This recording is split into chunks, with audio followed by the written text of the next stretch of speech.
Dice la palabra del Señor: los hijos de Israel hicieron lo malo ante los ojos de Jehová, y Jehová los entregó en mano de Madián por 7 años.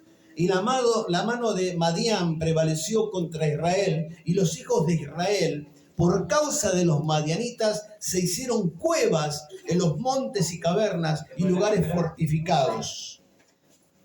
Pues sucedía que cuando Israel había sembrado, subían los madianitas y los amalecitas, y los hijos del oriente contra ellos subían y los atacaban, y acampando contra ellos destruían los frutos de la tierra hasta llegar a Gaza, y no dejaban qué comer en Israel, ni ovejas, ni bueyes, ni asnos, porque subían ellos y sus ganados y venían con sus tiendas en grande multitud, como langostas. Ellos y sus camellos eran innumerables, así venían a la tierra para devastarla. De este modo empobrecía a Israel en gran manera por causa de Madián, y los hijos de Israel clamaron a Jehová. Y cuando los hijos de Israel clamaron a Jehová a causa de los madianitas, Jehová envió a los hijos de Israel un varón profeta, el cual les dijo: así ha dicho Jehová, Dios de Israel: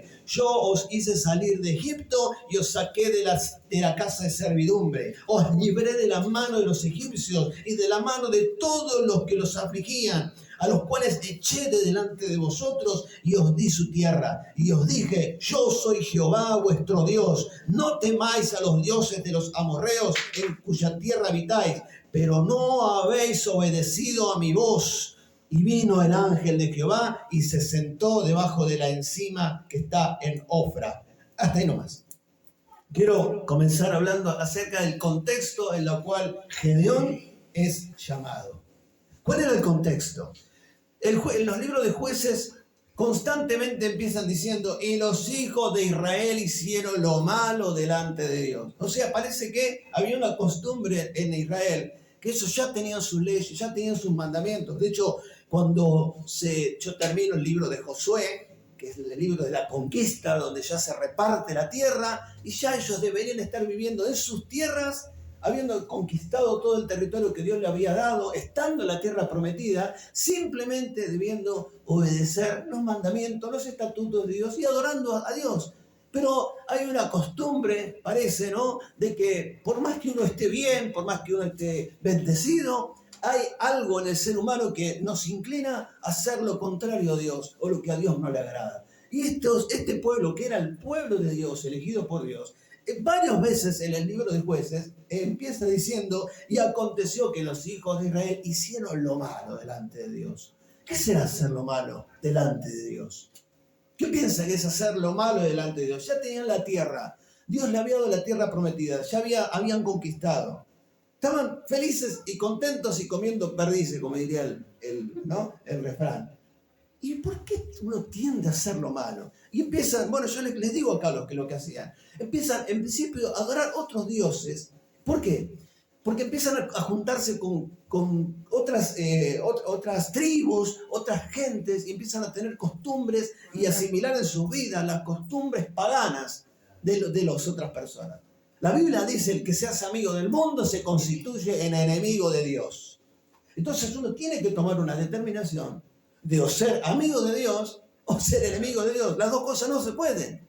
Y ellos, cuando se mezclaban con las corrientes, estas que de los pueblos, porque claro, ellos habían conquistado pueblos, pero no sé si se acuerdan que les dije que había pueblos que no los habían echado del todo.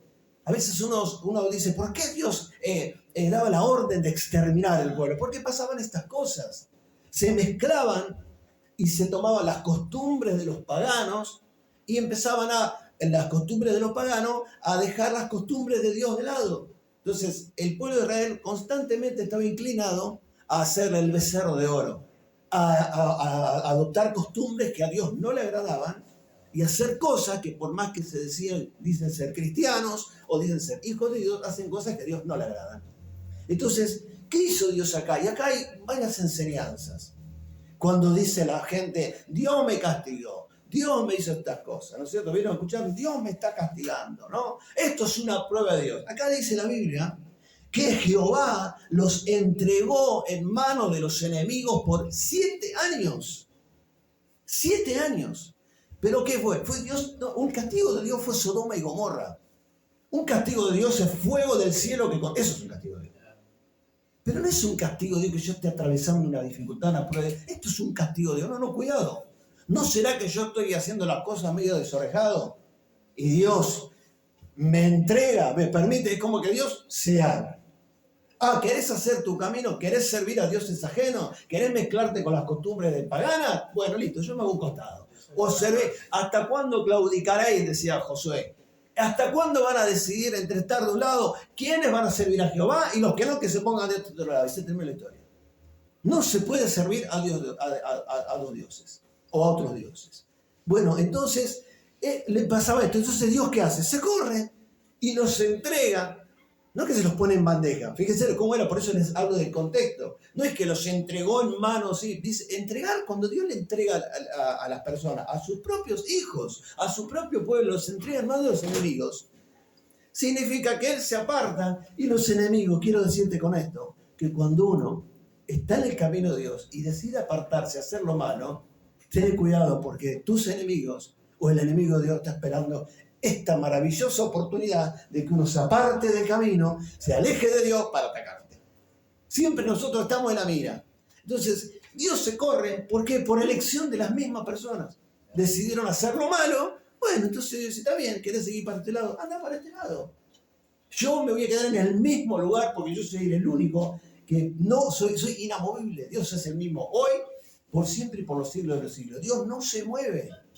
Los que nos movemos somos nosotros. Entonces Dios entrega. ¿Y qué pasó? Fíjense qué triste lo que pasaba en el pueblo. Dice que sembraban y no cosechaban lo que ellos sembraban. Trabajaban y venían los otros, acampaban alrededor, les hacían sitio, los sitiaban y les comían la comida. Qué extraordinario. Eso es lo que a veces... Decime si no pasa a veces, ¿no? Que uno ve personas que trabajan y otros se llevan los beneficios. Entonces, dice que, ¿cuánto fue? Ah, pero fueron 2 o 3 meses. 7 años. ¿Pero que 7 años trabajar y que venga otro pueblo y te coma lo que vos habías trabajado? Sembraban, ¿no? Y venían los madianitas y dice que se llevaban todo, arrasaban con todo. ¿Se acuerdan cuando en su momento vinieron que Josué mandó Moisés a recorrer la tierra y le decían, éramos nosotros como langostas? Se cumplió esa palabra. Dice que venían como langostas y se la arrasaban todo. Y eran los hijos de Dios, el pueblo de Dios, pero habían decidido desobedecer al Señor y adoptar otras costumbres. Y eso es lo que pasaba con el pueblo de Dios. Y Dios los entregaba. Dice que trabajaban y otros venían, los enemigos le comían las cosas. Se da cuenta que vos preparás toda tu comida y viene otro y te come el vecino y te come tu comida. Trabajás y viene alguien y te agarra tu dinero. Es más, se tenían que esconder. Dicen, se hacían cuevas. Se hicieron cuevas en los montes y cavernas y lugares fortificados. Escuchen, hace unos capítulos atrás, era el pueblo que había conquistado la tierra prometida. Esto viene automáticamente después de tener todo lo que Dios le había prometido. La tierra de que le fluye leche y miel. Josué ya era viejo, entrado de edad, había muerto Josué, de hecho gobernaban los jueces. Ya estaba, tenían todo. Pero esta cuestión que justamente prediqué el domingo pasado, ¿no? Eso que tenemos adentro, esa naturaleza de querer constantemente querernos apartar de los mandamientos y los lineamientos de Dios. Y acoplarnos a las costumbres que Dios aborrece. Que Dios aborrece. Ese era el contexto. Sembraban, trabajaban, otros encima destruían. No solamente le comían la comida, le destruían los frutos. No sé si vos hiciste una quinta alguna vez. Si tuviste quinta o hiciste alguna vez. Sí. Viene, vos ponete una vez que está todo florecido, qué hermoso los tomates. Te cae uno, te afana todos los tomates y encima que te afana con los tomates, el otro te lo destruye. Y vos te quedás mirando. ¿Y yo qué como ahora? Y no sé, comeré las raíces. Eso es lo que les pasaba por haberse apartado de Dios. Sucedía cuando Israel. Bueno, todo esto sucedía, se escondían, vivían en cuevas. Y yo puse entre comillas. Y eran los hijos del Dios de Israel. ¿cómo puede ser que los hijos del Dios de Israel, que los hijos de Dios, estando en la tierra que Él les había dado, en la tierra bendita y bendecida por Dios, tuvieran que soportar estos años de aflicción? Bueno, el motivo era porque se habían apartado de Dios y hacían lo malo delante de los ojos del Señor. Y ahí viene, ¿no?, la historia de Gedeón. ¿Qué hace el pueblo? Otra vez, como en Egipto. ¿Se acuerdan de Egipto? ¿Qué hizo el pueblo? Y el pueblo clamó a Dios, como en Egipto. Y Dios, ¿por qué? Porque son sus hijos. Dios los escucha. Tuvieron 7 años. Entonces a veces uno se aparta tanto del camino y piensa que así ya está, se soluciona todo. Hoy vuelvo a Dios y ya está. Dios restituye mi familia, Dios restituye mi trabajo, ahora soy una persona bendecida. Hay veces que hay que esperar un tiempito. Entonces, a veces las personas se alejan tanto de Dios y se suponen que porque ahora vienen a la iglesia, mañana, o porque dan por viene a ver un diezmo, mañana ya Dios, ahora sí. No, querido. No, habrá que ser constante y tomar la determinación, como dijo Josué, ¿hasta cuándo van a estar en duda? ¿O sirven a Jehová o sirven a otros dioses? Bueno, me pongo las pilas y empiezo a servir a Dios. Y ahí viene la famosa palabra. Y el pueblo clama a Dios. No hace la oración, Señor, estamos cansados, los mañanitas, Señor, mirá, se me llevan las ovejitas, se me llevan los tomatitos, los frutos, mirá lo que hacen, Señor, andame metido en cueva. ¿Vos te imaginaste? A veces uno se pone, yo el otro día compartía acerca de ser hijo de Dios, metidos en cuevas. ¿Cuántas veces podemos estar metidos en cuevas nosotros? Escondidos. ¿A causa de qué? De desobedecer a Dios. Cuando uno desobedece a Dios, yo le dije lo año pasado, se esconde como Adán, ¿se acuerdan? ¿Dónde estás, Adán? ¿Qué sé yo? Estoy atrás de un arbolito, con una hoja de higuera. ¿Qué hace Adán? Bueno, otra vez los hijos de Israel desobedecen a Dios y se esconden. ¿Vieron que se repite? Es la misma historia, desobedecen a Dios y se esconden. Desobedezco y me escondo, me oculto. Bueno, estaban en cuevas, pero hicieron lo más maravilloso que uno puede hacer en todos los momentos de su vida. En medio de por más que estés haciendo las cosas bien, en medio de un momento de desesperación o cuando te caigas, clama a Dios. Desde el fondo, de abajo de la alfombra, clama a Dios. Porque siempre vas a ser su hijo. Y el amor de Dios, no hay ni una cosa creada que pueda separarnos del amor de Dios que hay en Cristo Jesús. El día que vos decidiste aceptar a Cristo en el corazón y convertirte en hijo de Dios, seguís siendo hijo de Dios. Lo que uno tendría que hacer es, desde el fondo de cuando uno se cae y desobedece a Dios, levantar los ojos al cielo en humillación y clamar a Dios. Y esto luego después lo otro, 7 años tuvieron que esperar. 7 años. Hay que esperar 7 años para clamar a Dios, para darse cuenta que uno estaba bombardeado por todos lados. Bueno, estos sí esperaron 7 años. De ahí en los números estos, ¿no? 7, que dice, ¿no? El número de Dios, 7. 7 años tuvieron que esperar para clamar a Dios. Versículo 7, cuando los hijos de Israel clamaron a Dios, dice que Dios automáticamente envió un profeta, y el cual les dijo, bueno, yo los libré, y lo primero que hace Dios es recordarles de dónde los había sacado. ¿Vos te acordás de dónde te sacó Dios? Que eras antes de conocer a Cristo. Bueno, constantemente Dios viene y les recuerda de dónde los sacó. Antes eran siervos, eran esclavos. Estaban atados a servidumbre. Y los liberté. Y entonces hay toda la contra que a veces tenemos con la persona que hablan en contra de las religiones o del evangelio, ¿no? De las leyes que hay que seguir, de todas estas cosas. Pero ¿cómo? Si ahora soy libre, como cantamos recién. ¿Pero libres de qué?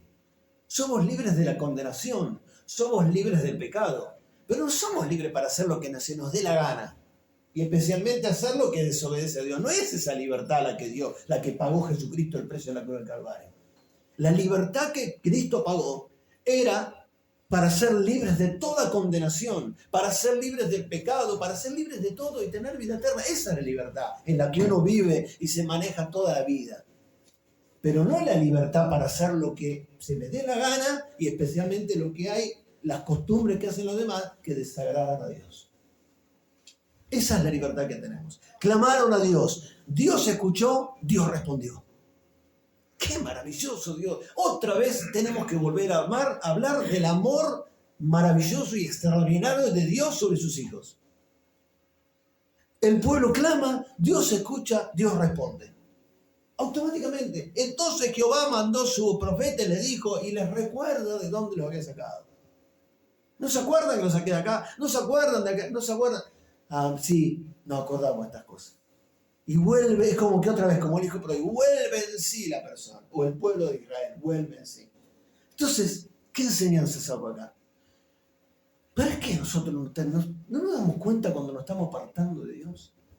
¿No nos damos cuenta cuando estamos copiando costumbres que no son agradables a Dios? Hacer una fiesta, ¿no es cierto? ¿Está mal ir a ver el conjunto? No, pero sí estaría mal que vos te pongas, no sé, con el grupo de que se empiezan a emborrachar y que agarres costumbres que a Dios no le agradan. Ahí está el problema. Cuando uno se empieza a mezclar con las costumbres paganas, tendemos a contaminarnos y a hacer las cosas que a Dios no le agradan. Entonces uno tiene que estar firme en su posición y decir, claro, porque si Dios nos mandó, vivimos en este mundo. Si no, nos hubiéramos ido. Tenemos que juntarnos con las personas de este mundo, pero no hacer las cosas de este mundo. Y especialmente las que desagradan a Dios. Ahí está la enseñanza. Tendemos a hacer esta cosa. Entonces, si yo estoy bien, si ya Dios me dio la tierra prometida, tengo mi familia, tengo mi casa medianamente en orden, porque las cosas perfectas, a ver, siempre vamos a estar buscándole la quinta pata al gato. Todos queremos las cosas perfectas. No, a veces no son tan perfectas las cosas. Pero es nuestra mirada. Pero si tenés tu familia, tenés tus hijos, tenés trabajo, ¿qué más querés? Es lo que tenés que tener en tu vida. El sostén, la comida de todos los días, un techo bajo el vestido, como dice Jesús. Pero a veces tenemos que andar contaminándonos, metiendo con las corrientes del mundo para querer lo que el mundo te está ofreciendo. Y no era lo que Dios quería. Si ya estoy bien. Pero no, tengo que ir más allá para conseguir aquello en la cual me tengo que mezclar o hacer cosas que a Dios no le agradan. Y después vienen las consecuencias. Pero te tengo una buena noticia. Cuando uno clama a mí, Jeremías 33:3, y yo te responderé. Clámame. Y clamar no es la oración de alguien que no le interesa. Hoy les hablé de Gedeón, cómo preparó la ofrenda. El clamor tiene que ver con esto. No es orar así nomás. No es decir, bueno, Señor, arregle estas cosas. Es clamar a Dios. Es cara a cara hablar con Dios, levantar las manos al cielo y clamar a Dios. Es una actitud, clamar. Orar es una actitud. No podemos orar de cualquier manera. No podemos orar y levantarnos a la mañana y orar como si Dios fuera cualquier cosa. Mientras estamos mirando el noticiero, oramos a Dios y le damos gracias por el día. Pero no, Señor. ¿Con quién estamos hablando? Después queremos que Dios haga extraordinarios milagros en nuestra vida. Pero ese es el lugar que le damos a Dios. Si querés mirar el noticiero, míralo, pero no te pongas a orar con el noticiero prendido. Por favor, no le hagas eso a Dios. Sentate a hablar con Dios, tomate 5 minutos en serio y orá con Dios. El pueblo clamó, Dios escuchó. Pero Dios no se olvidó de reprocharles su conducta. Vino el ángel de Jehová, yo soy Jehová, versículo 10, en el cual os saqué de allá, pero no habéis obedecido mi voz. Dios, cuando te responda, te va a decir por qué estás pasando lo que estás pasando. No sé si va a venir la voz de Dios, si va a venir un profeta, pero yo te puedo asegurar con la palabra y con venir a la iglesia, Dios te va a hablar. ¿Por qué me está pasando esto? ¿No será que habéis desobedecido mi voz? ¿Y no tiene que venir un ángel? No, está acá. Si uno leyera un poquito más la palabra, se daría cuenta cuando uno está desobedeciendo a Dios. Sigue la historia. Y acá viene lo maravilloso de Gedeón. Y viene el ángel, acompáñame por favor al versículo 11. Vino el ángel de Jehová y se sentó debajo de la encina, de un árbol que está en Ofra, la cual era de Joás abiesrita. Y su hijo Gedeón estaba sacudiendo el trigo en el lagar para esconderle de los madianitas. Y el ángel de Jehová se le apareció y le dijo: Jehová está contigo, varón esforzado y valiente. Y Gedeón le respondió: ay, Señor mío, si Jehová está con nosotros, ¿por qué nos ha sobrevenido todo esto? ¿Y dónde están todas tus maravillas que nuestros padres nos han contado, diciendo: ¿no nos sacó Jehová de Egipto? Y ahora Jehová nos ha desamparado y nos ha entregado en manos de los madianitas. Y mirándole Jehová le dijo: ve con esta tu fuerza y salvarás a Israel de la mano de los madianitas. ¿No te envío yo? Cuando uno clama al Señor, dice que se le apareció el ángel, se sentó. Se sentó el ángel. Se sentó quiere decir que era algo físico, con el báculo en la mano, y se sentó. O sea, tendría una apariencia parecida a la de un hombre. Y era el ángel de Dios. Algunos, sin saberlo, dice el apóstol, han albergado ángeles en su casa. ¿O no dice así la palabra? A veces cuando viene alguien y te da un consejo, cuidado. No es cosa que sea Dios que te está enviando una persona de carne y hueso así, que te está dando un consejo y diciéndote: ¿y qué dice Dios? Cuando está en esta situación, ¿no? Le dice: varón esforzado y valiente. Cuando le habla esto a Gedeón, ¿qué es lo primero que hace la persona? Que sabían que estaban en esa condición por haber desobedecido a Dios. ¡Ay, Dios! ¡Ay, Dios! ¿Por qué? Oh, ¿cómo me molesta cuando la gente pregunta por qué? No le preguntes más por qué a Dios. Si ya sabes por qué. ¡Ay, Jehová! Si Dios está con nosotros, Dios, si vos estás conmigo, ¿por qué me está pasando esto? ¿Por qué nos ha sobrevenido todo esto? Y Señor, ¿a dónde están tus maravillas? ¿Cómo no eras tan bueno? Somos de terror. Decí conmigo, somos de terror. ¡Ay, Dios! ¿Por qué me vino todo esto? ¿Por qué me sobrevino todo este pesar, esta calamidad en mi vida? ¿No? ¿Y dónde están tus maravillas? ¿Cómo no es que vos sanás? No es que te llevaste la enfermedad de la cruz del Calvario y le empezamos a recordar a Dios la palabra. Somos extraordinarios nosotros. Le empezamos a recordar a Dios su palabra. ¿No te llevaste la enfermedad de la cruz del Calvario? ¿No nos diste la tierra prometida? ¿No me dijiste que el autor que pisara la planta de los pies era mío? La queja. ¿Por qué me vino esto? Pero Dios ya le había dicho por qué le había. Le sobrevino esta cosa porque desobedecieron. Pero le dice la cosa más extraordinaria, que con todo el amor de Dios le dice a Gedeón. Versículo 14. Mirándole Jehová le dijo: ve con tu fuerza y salvarás a Israel de la mano de los madianitas. ¿Qué estaba haciendo Gedeón? ¿Sabes qué estaba haciendo Gedeón? Estaba sacudiendo el trigo en un lagar para esconderlo. Mirá que estaba valiente. Estaba sacudiendo el trigo para dejarlo en el lagar para que no se lo afanaran los otros. Estaba escondiendo las cosas.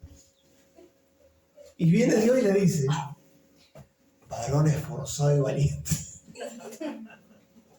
Escondido en la cueva, escondiendo las cosas para que no se lo robaran. Y viene Dios con ese amor que tiene. Varón esforzado y valiente. Yo me imagino, y bueno, ¿y qué le dice? ¿Cómo? Yo creo que le habrá dicho: ¿cómo, varón? Espera, versículo 15. ¡Ay, Señor mío! ¿Con qué salvaré yo a Israel? He aquí que mi familia es pobre. Y yo el menor de tu casa. No sé, el tipo está escondido en una cueva, está sacudiendo las cosas para que no se las roben. Viene Dios y le dice: varón esforzado, valiente. Yo digo, qué maravilloso que es mi Dios. En el medio de tu temor, de mi temor, en el medio de haberme escondido, Dios viene y te dice, varón esforzado, valiente, levántate. Y otra vez Gedeón, ¿con qué le respondió? Con otra queja. ¿Con qué voy a salvar yo a Israel? Soy el más chiquitito de los... Soy el menor de mi familia. Y mi familia es... Somos pobres. Fíjate, ¿en qué quería basar Gedeón las fuerzas? Su victoria. En sus fuerzas. Pero Dios primero le dijo, ve con tus fuerzas. Y ahí está el problema que tenemos en la mente. Cuando Dios te dice, ve con tus fuerzas, te está diciendo que con lo que sos vayas. Porque el poder de Dios se perfecciona en tu debilidad. Entonces cuando Dios le dice, ¿cómo? Se está contradiciendo Dios. Si primero dice que vaya con la fuerza, y le está diciendo que es pobre, que es el más chiquito de la familia, como David, lo mismo. Pero Dios le está diciendo, con tus fuerzas, ve y con ello vas a ganar esta batalla.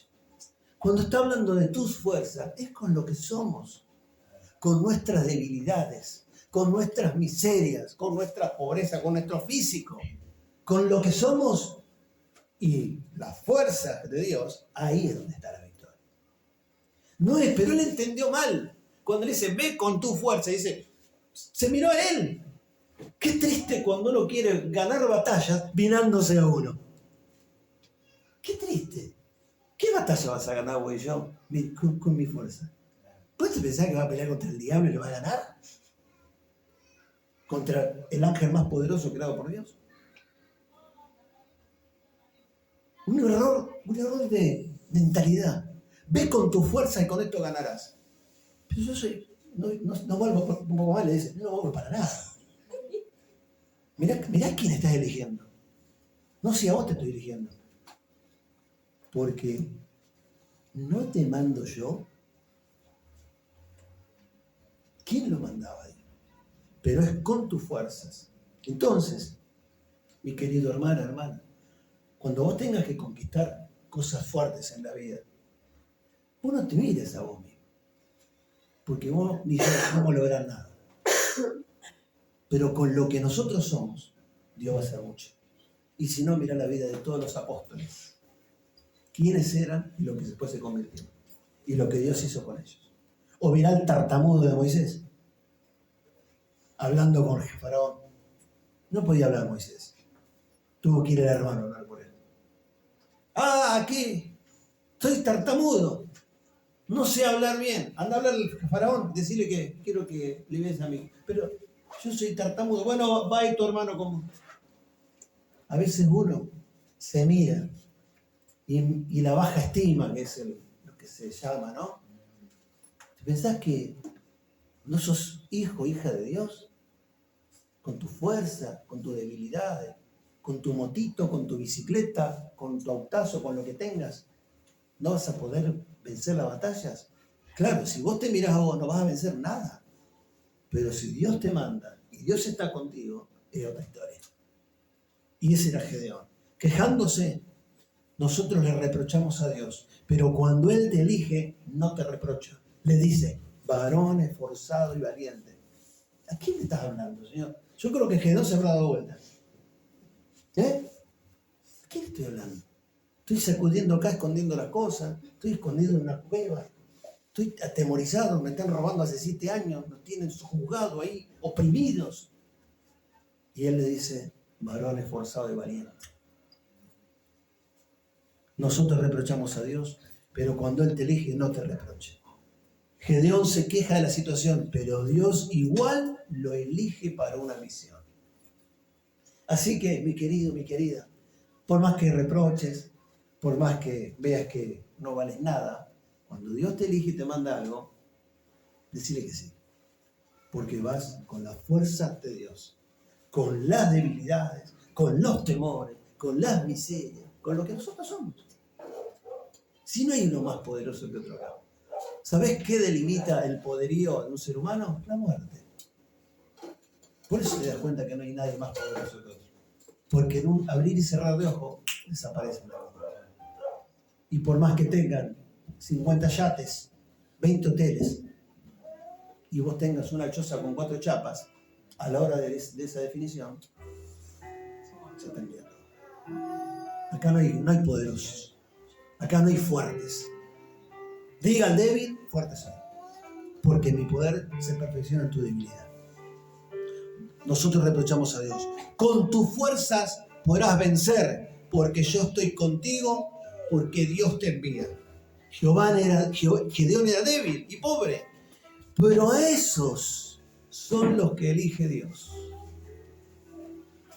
A los jóvenes, a los débiles, a esos son los que elige Dios. Entonces, cuando Dios te elija para algo, cuando tengas que enfrentar una batalla, no mires tu condición. Mirá la condición de aquel que te llamó. Mirá la condición de que es verdaderamente rey y victorioso. ¿Y quién es el que te llamó? Porque con tu fuerza podrás vencer, porque yo estoy contigo, porque yo soy el que te envía. Versículo 17 lo prediqué en la ofrenda.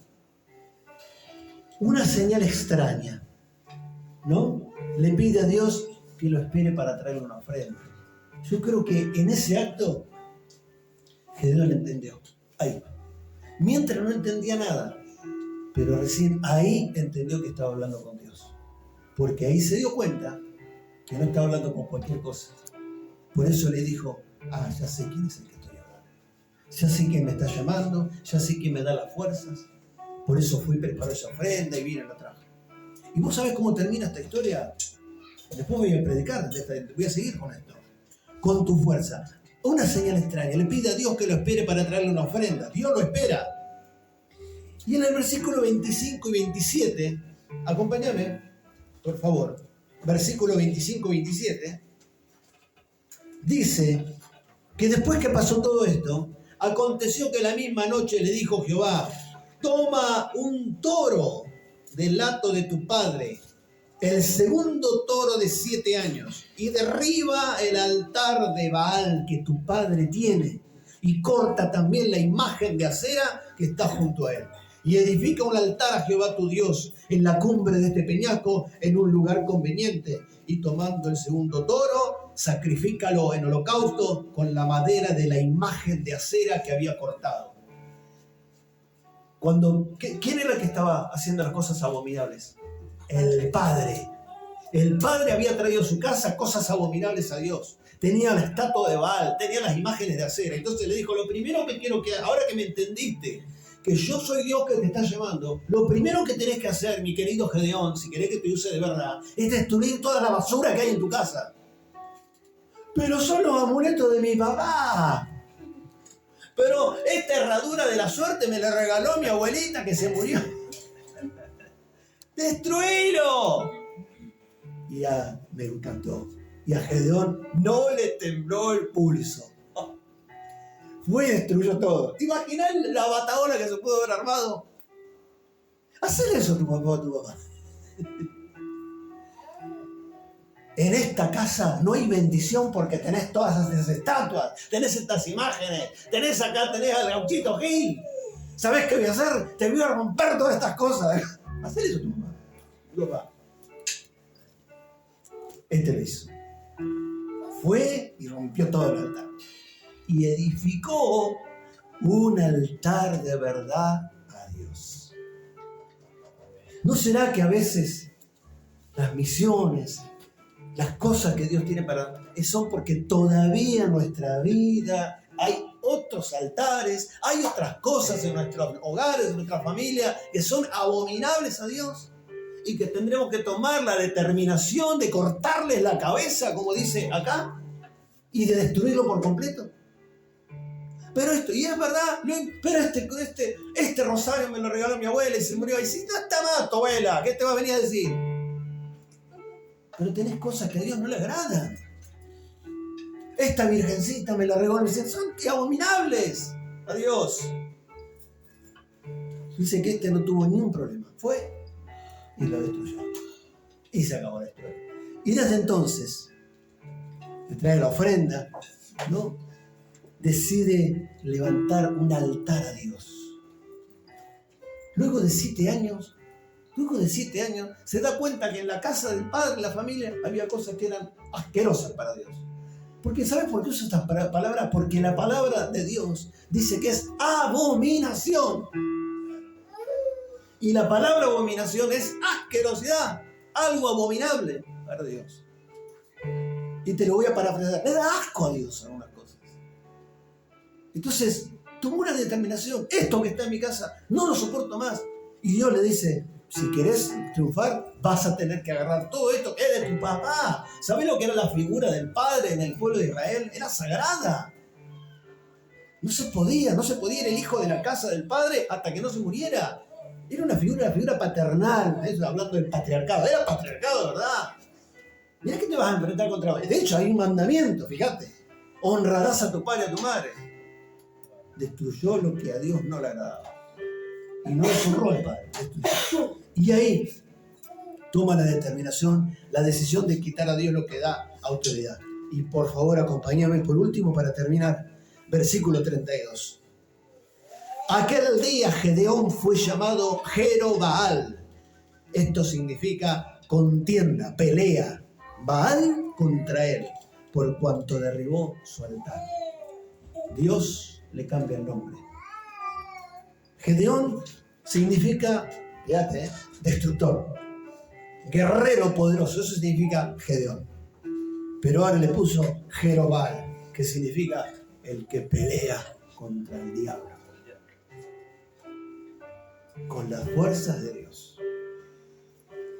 Cuando uno toma la determinación de hacer lo que hizo Gedeón, y de en medio de tu miseria, en medio de tu flaqueza, de tu debilidad, de tus temores, vos decidís contar con la fuerza de Dios, hacerle caso a Dios y pelear las batallas con Dios de tu mano y fabricar un altar constante, el altar de Dios es un altar constante, es un altar que siempre estaba el fuego encendido.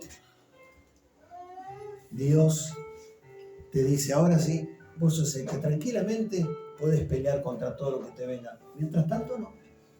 Mientras tanto te van a derribar fácilmente. Porque uno es débil. Pero cuando uno decide poner a Dios, al construir un altar para Dios y sacar todo lo que a Dios le molesta, Dios está cómodo en mi corazón, cómodo en mi vida, cómodo en mi casa, cómodo en mi hogar, cómodo en mi matrimonio. Dios se siente cómodo y quiere estar. Entonces con Dios, en mi hogar, en mi corazón, en mi vida, enfrento cualquier gigante. Y me enfrento con todas las artimañas de nuestro peor enemigo, que es el diablo. Fue cambiado su nombre. Antes era Gedeón y ahora es Jerobaal. De débil te pondré a guerrero de Dios que pelea las batallas contra el diablo. Y ahí empieza Gedeón. Se convirtió de hecho en uno de los jueces de Israel. Y después te voy a seguir predicando el versículo del capítulo 7 en adelante. Porque hay muchas enseñanzas de Gedeón. Pero hoy quiero dejarte con esto. A veces las miserias, a veces las dificultades en las casas, en nuestras vidas, son porque todavía estamos permitiendo cosas que a Dios no le agradan. Y cuando nosotros entramos en este training de jugar un poco con Dios y con el diablo, lamentablemente tendemos a inclinarnos a que el mal prevalezca. Y cuando estas cosas suceden en nuestras vidas, en nuestros hogares, uno no puede habitar en un templo así. Entonces, me fascina Gedeón, que cuando entiende quién es el que lo está llamando, quién es el que pelea, va y le hace una ofrenda, va y derriba los altares malos y eleva un verdadero altar a Dios. Y los altares que uno tiene que construir deben ser altares que tengan un fuego encendido constantemente. Si nosotros mantenemos el fuego del altar constantemente, va a ser muy difícil que los palitos del mundo se metan en ese fueguito. Tenemos un fuego que está constantemente ardiendo en nuestro corazón. Y ahí es donde uno, tranquilamente, andate a la fiesta de 15 que te inviten, porque vos no vas a participar de las obras que a Dios no le agradan. Vas a poder estar en un lugar y te vas a poder retirar en el momento adecuado. Vas a poder estar en cualquier conversación sin que vos te mezcles con las corrientes del mundo y no dejes que te contaminen, porque en este lugar y en mi corazón habita el Espíritu Santo. Y si el Espíritu Santo habita en mi vida, yo acá no me quedo. Pero uno tiene que tomar esa determinación de sacar de su casa, de la vida de uno, todo lo que a Dios no le agrada. Amén. Así que tomemos el ejemplo de Gedeón. Cuando le das algo a Dios, ofrendale al Señor. Ofrendale tu corazón, tu vida, tu servicio, tu alabanza. No pidamos cosas a Dios. No pidamos, no reprochemos, no preguntemos más por qué. Hagamos como Gedeón. Derribemos los altares que no están buenos y hagamos un altar de verdad para Dios. Amén. Ponete de pie y vamos a orar al Señor. Diga al débil, fuerte sos. Porque Dios se perfecciona en nuestra debilidad.